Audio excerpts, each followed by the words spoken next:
Hi, I'm Alina, and we regret to inform you that you're watching another web series.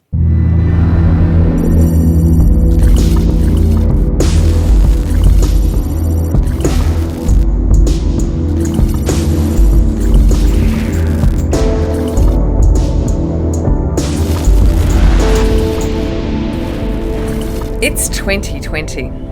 For many, it's a year that promises to open new doors, explore new opportunities and kick off the new decade with a bang.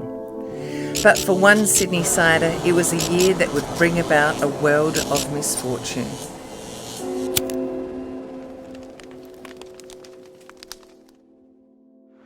Before 2020, Alina was a powerhouse of a woman. She was a single mum working in executive roles and making a real difference in the world through her career. Like so many of us, she had worked hard to get to where she was, and she was enjoying the amazing life she had built for herself.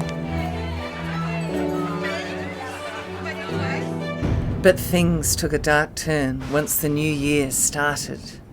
We find ourselves at the beginning of 2020, which was a sad start to the year with the bushfires. Really difficult. They are trying to contain fires which are moving with a frightening ferocity. And I had decided to seek out a new opportunity in that period.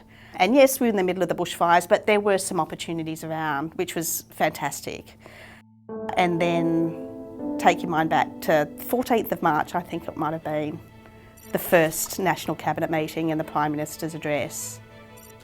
And the shock and horror that started to envelop the country when we realised that COVID had come here.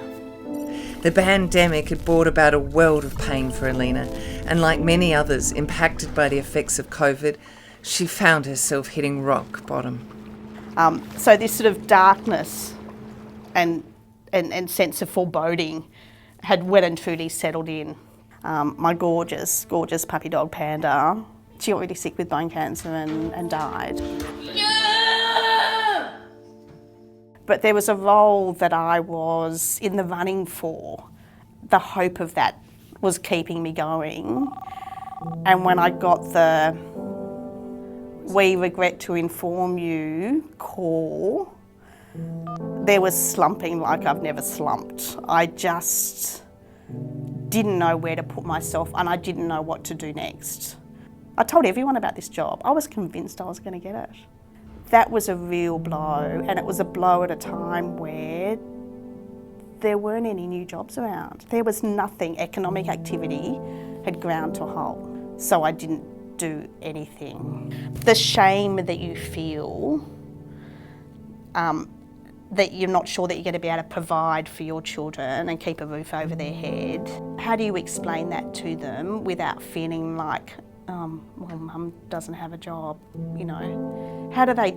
What do they think of you? I can't describe the shame that I felt as regards my children. And I completely closed in on myself. And then we got some really, really sad news that the kids' great-grandma in Ohio had passed away. Very, very difficult. And then within 4 weeks, we got the just devastating news that my ex-mother-in-law had passed. And I had nothing left in the tank. I started to cry. When you start to cry and all the thoughts start to roll on top of each other.